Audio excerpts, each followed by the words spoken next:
अस्सलाम वालेकुम students, I hope you are fine. Next हमारा टॉपिक है फंक्शंस। उसमें हम पढ़ेंगे, रीड करेंगे बेसिक, डोमेन एंड रेंज। इससे पहले मैंने आपको एक वीडियो सेंड की है सेट की, कि सेट क्या होता है, ठीक है, और तो उसकी टाइप्स।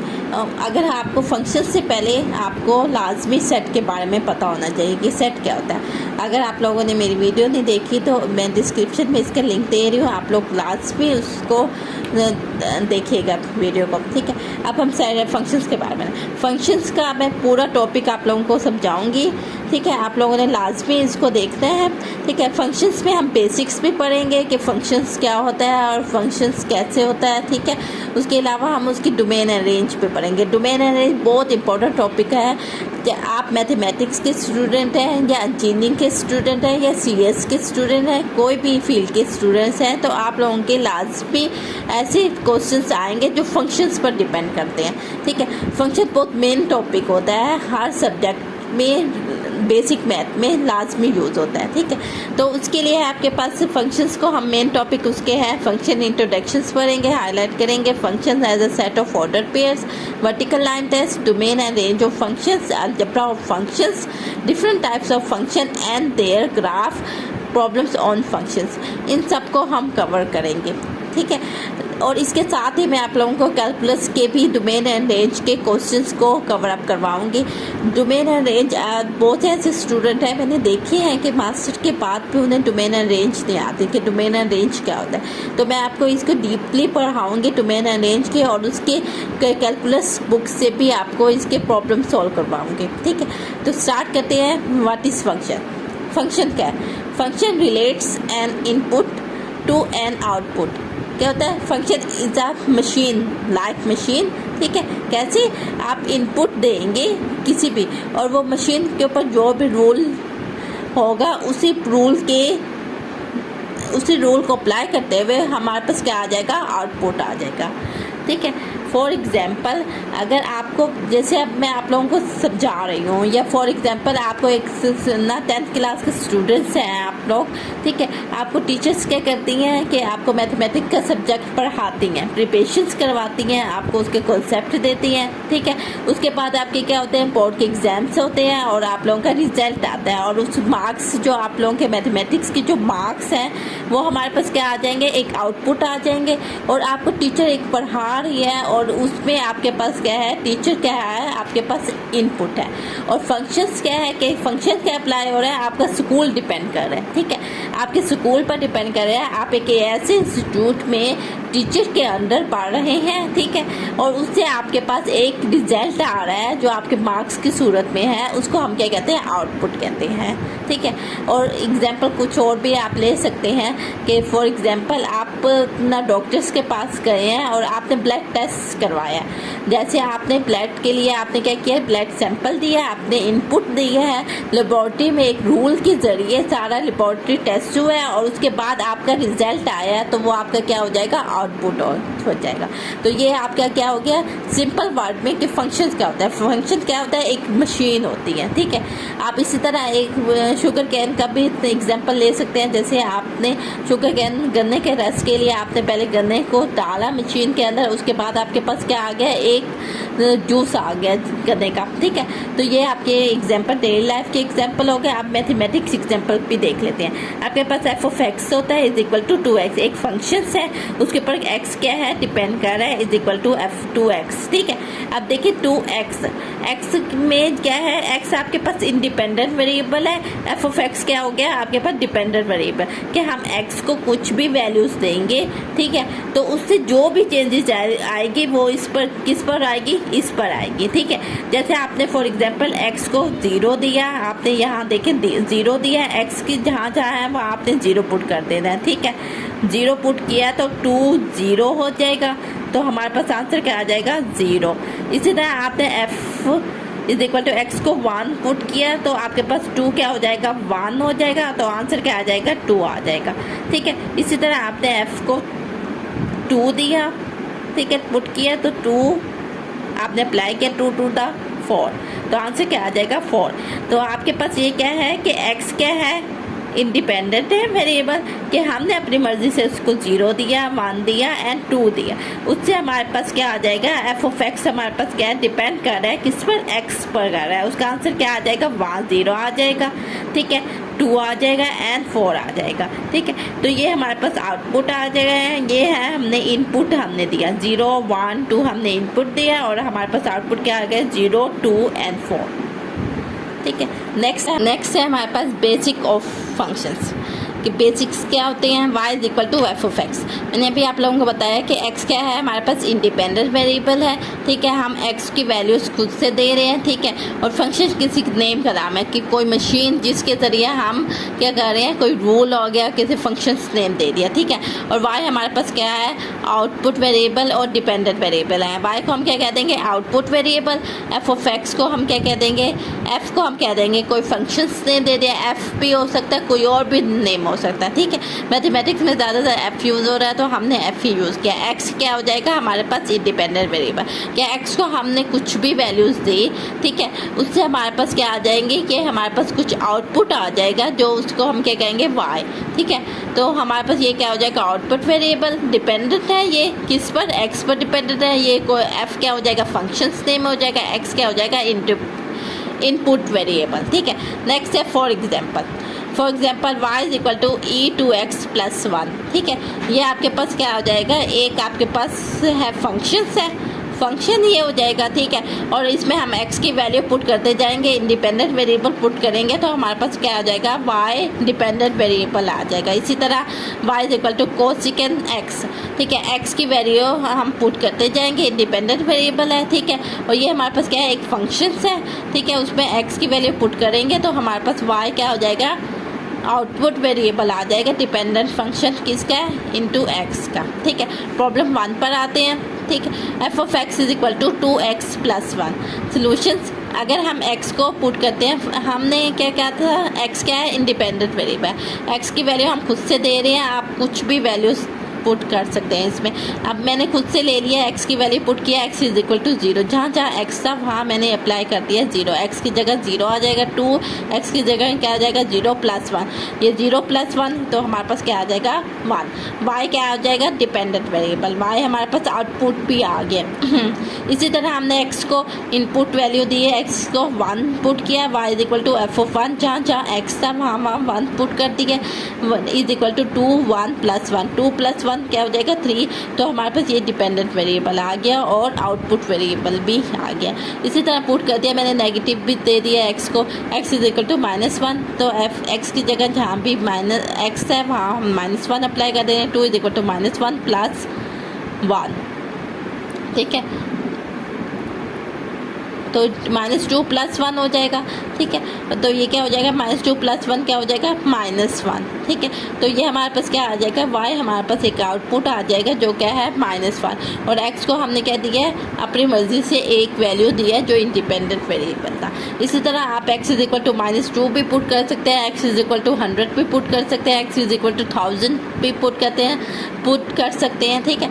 आप अपनी मर्जी से x की वैल्यू पुट करेंगे, इंडिपेंडेंट वेरिएबल है जिसपे क्या फाइंड करना है, एफ ऑफ 2, ठीक है, f इंटू 2 फाइंड करना है, और फंक्शन हमारे पास क्या दिया हुआ है, जो गिवन फंक्शन है F of X is equal to X square -2, ठीक है। सोल्यूशंस, हमने क्या करना है, f की जगह एफ ऑफ एक्स हम जानते हैं ये क्या होता है, f इंटू एक्स होता है, x की जगह हमने क्या पुट कर देना है, 2 पुट कर देना है, तो हमारे पास फंक्शन क्या था, F of X is equal to X square -2, X की जगह क्या पुट कर दिया, 2 पुट कर दिया, तो 2 स्क्वायर -2 क्या हो जाएगा, 4 -2, एफ ऑफ 2 क्या हो जाएगा 2, तो हमारे पास क्या आ जाएगा answer, f into 2 is equal to 2, हमने यही फाइंड करना था तो हमने फाइंड कर दिया, ठीक है। आप लोग इस तरह के और भी प्रॉब्लम्स कर सकते हैं, या इस फंक्शंस में आप x की वैल्यू भी खुद से पुट करके आप आउटपुट वैल्यू ले सकते हैं। जैसे आप x को अगर मैं 0 पुट करूँ तो 0 स्क्वायर -2 क्या हो जाएगा, -2 आंसर आ जाएगा जो एफ ऑफ एक्स हो जाएगा।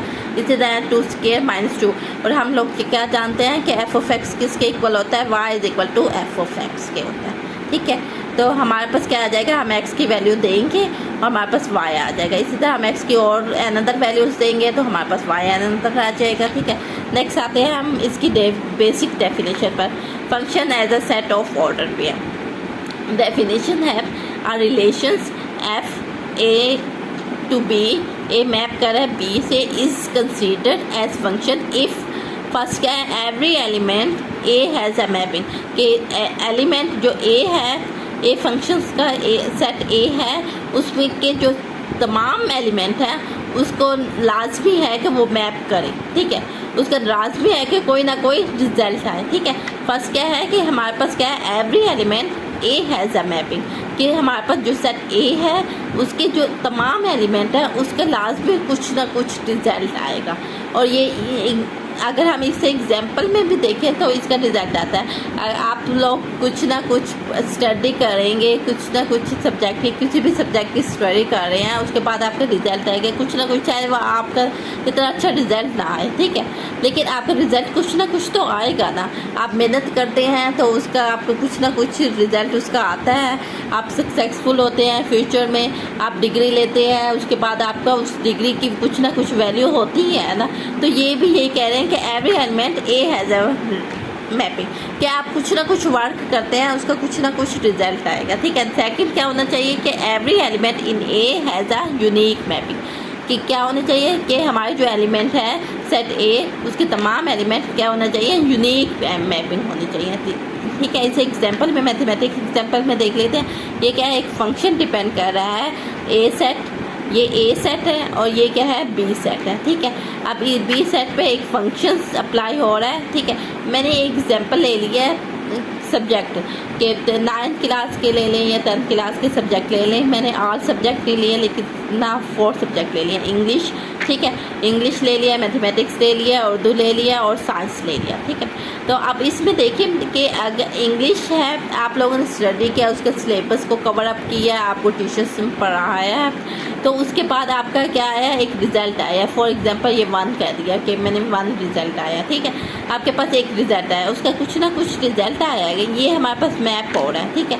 तो इसमें हमारे पास क्या है कि हमने इनपुट दिया है, इंग्लिश को हमने पढ़ा है, ठीक है, उस टीचर ने हमें पढ़ाया है, स्कूल ने कंट्रीब्यूट किया है आप लोगों के साथ, तो उसके बाद आपका एक रिज़ल्ट आया जो आपको आउटपुट की सूरत में आया, ठीक है। और इसी तरह मैथमेटिक्स में आपको पढ़ाया गया, उसके बाद आपका एक रिज़ल्ट आया, इसी तरह उर्दू उसका एक रिज़ल्ट आया, एंड साइंस उसका एक यूनिक रिज़ल्ट आया। क्या है कि आपके पास इंग्लिश का एक यूनिक रिज़ल्ट आया है, मैथमेटिक्स का यूनिक रिज़ल्ट आया, उर्दू का यूनिक रिज़ल्ट आया, एंड साइंस का भी यूनिक रिज़ल्ट आया है, ठीक है।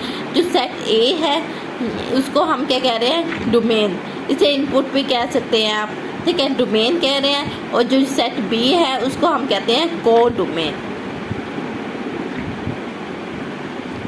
सेट बी को हम क्या कहते हैं, को डोमेन, ठीक है। और रेंज को क्या कहते हैं, सेट ऑफ इमेजेस।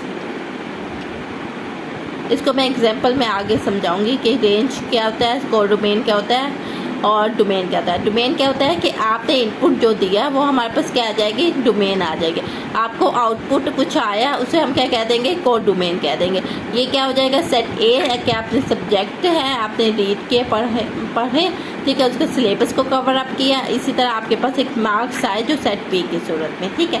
इसी तरह नेक्स्ट एग्जांपल ले लेते हैं कि आपके पास क्या है, ये किसको कवर अप करता है। देखिए every element in A has अ, कि फर्स्ट क्या है, every element A has a mapping, कि हमारे पास जो सेट ए है उसके तमाम एलिमेंट क्या कर रहे हैं, मैप कर रहे हैं। देखिए first element, second element, third and fourth उनका एक कोई ना कोई मैप कर रहे हैं ना, 1 को मैप कर रहे हैं, ये 2 को मैप कर रहे हैं, 3 को, या 4 को, यानी कि कुछ ना कुछ 4 सब्जेक्ट का रिजल्ट आया, ठीक है।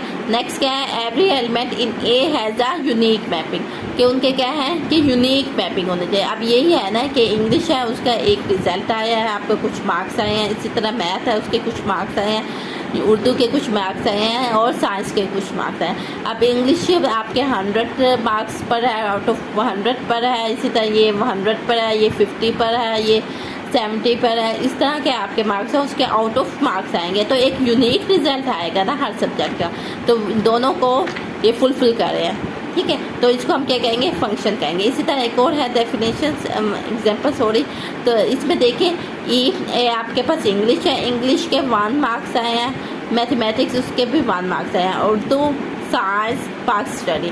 आपका ये हो सकता है ना, ये क्या हो जाएगा आपके पास सेट ए और ये क्या हो जाएगा सेट बी। ठीक है, सेट बी। आपके इंग्लिश और मैथमेटिक्स से के सेम मार्क्स आ सकते हैं ना, तो ये मैप कर रहा है, तो ये दोनों को ही फुलफिल करता है कि every element A has a mapping, every element in A has a unique mapping. ठीक है, तो ये दोनों को फुलफिल करता है, तो ये भी हमारे पास क्या हो जाएगा फंक्शन हो। नेक्स्ट है हमारे पास एग्जाम्पल देखते हैं कि कौन सा फंक्शन है और कौन सा नहीं है। फर्स्ट है एग्जाम्पल। ठीक है, इसको फर्स्ट ऑफ ऑल देखते हैं कि एग्जाम्पल फर्स्ट क्या फंक्शन है या नहीं। आप लोग मुझे कमेंट पे कर सकते हैं कि ये फर्स्ट वाले एग्जाम्पल है या नहीं है। ठीक है, इसी तरह सेकंड को भी आप देखकर मुझे बता सकते हैं ये फंक्शन है या नहीं है। ठीक है, तो फर्स्ट को देखते हैं, इसमें सेट ए है और सेट बी है। ठीक है, सेट ए में हमारे पास डोमेन जो पड़ी है वो क्या है A B and C. Output हमारे पास क्या है ए बी एंड सी, उसके क्या है एक यूनिक मैपिंग हो रही है 1 बी सी 2 सी की क्या हो रही है 3। ठीक है, तो ये फंक्शन है या नहीं है, ये फुलफिल करता है फंक्शंस की डेफिनेशन, एग्जैक्टली फुलफिल करता है, क्योंकि हमारे पास क्या है एक यूनिक मैपिंग आ रहा है, एक ए का कुछ यूनिक रिजल्ट आ रहा है, आउटपुट आ रहा है, बी का यूनिक आउटपुट आ रहा है, सी का भी यूनिक आउटपुट आ रहा है। इसी तरह नेक्स्ट देख लें, सेकंड सेट एक्स है एंड सेट वाई है। ठीक है, फंक्शन डिपेंड कर रहा है इस पर, फंक्शन रिलेट कर रहा है, रिलेशनशिप है। ए है उसका 1 है और बी है उसका 2 है एंड सी है उसका 2 है। क्या आपके पास क्या है, वो क्या कह रहे हैं कि element every element A has a mapping के एलिमेंट लाजमी है कि जो सेट ए है ना, जो फर्स्ट इनपुट वाला डोमेन वाला सेट है ना, उसकी लाजमी कुछ ना कुछ मैप करेगा, कुछ ना कुछ रिजल्ट आएगा।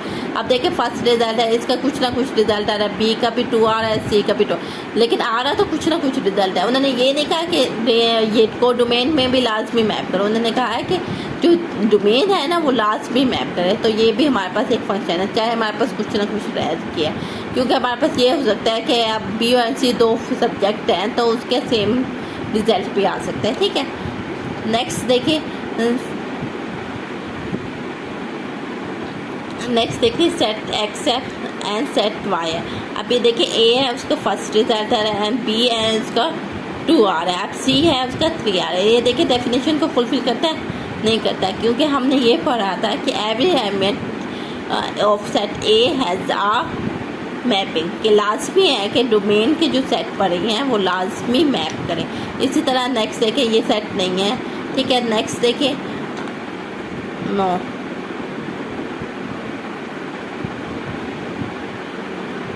ठीक है, नेक्स्ट देखिए फॉर एग्जाम्पल है सेट ए है एंड सेट बी है। ए मैप कर रहा है 1 को, ए मैप कर रहा है 2 को, और बी मैप कर रहा है 2 को एंड सी मैप कर रहा है 3 को। हमने क्या कहा था कि सेकंड हमारी डेफिनेशन क्या कह रही थी कि सेट जो ए है उसकी यूनिक मैपिंग होनी चाहिए। ठीक है, अब देखिए ए की है हमारे पास 1 और ए की 2 है, इस तरह बी की भी 2 आ रही है। ठीक है, अब ये तो नहीं हो सकता है कि ए के 2 रिजल्ट आ रहे हों। ए के आपके पास इनपुट होता है, उसका आउटपुट आपके पास, आप ज़्यादा इनपुट दे सकते हैं लेकिन आउटपुट आपके पास क्या आ जाएगा एक ही आएगा। इसी तरह देखें तो ये क्या हो जाएगा 9 हो जाएगा फंक्शंस। नेक्स्ट कॉन्सेप्ट देखते हैं डोमेन, कोडोमेन एंड रेंज को। उसके लिए हमने एग्जाम्पल 2 को देख लें। ठीक है, एग्जाम्पल 2 में देखें ये क्या है एक्स सेट है, इनपुट है, इसको हम क्या कहेंगे डोमेन सेट है। तो ए बी एंड सी एक सेट हो गया। ठीक है, ये हमारे पास क्या हो जाएगी डोमेन। ठीक है, कोडोमेन क्या होगी, डोमेन क्या होगी कोडोमेन, आउटपुट जो हमारे पास वैल्यूज़ होती हैं जो सेट होता है वो हमारे पास कोडोमेन होता है। 1 2 एंड 3 क्या हो जाएंगे हमारे पास कोडोमेन। अब रेंज क्या होती है, रेंज क्या होती है द सेट ऑफ इमेज, जो आउटपुट की जो इमेजेस होती है उसके जो रिजल्ट आता है ना वो हमारे पास क्या होते हैं रेंज होती है। अब देखिए इसके मैप क्या करिए 1 बी भी मैप कर रहा है 2 को और सी भी मैप कर रहा है 2 को, तो हमारे पास क्या इमेजेस आई हैं 1 एंड 2, तो 1 एंड 2 क्या हो जाएंगी रेंज आ गई। आई होप आप लोगों को समझ आ गई होगी। Please subscribe my channel, like and share. अल्लाह हाफिज़।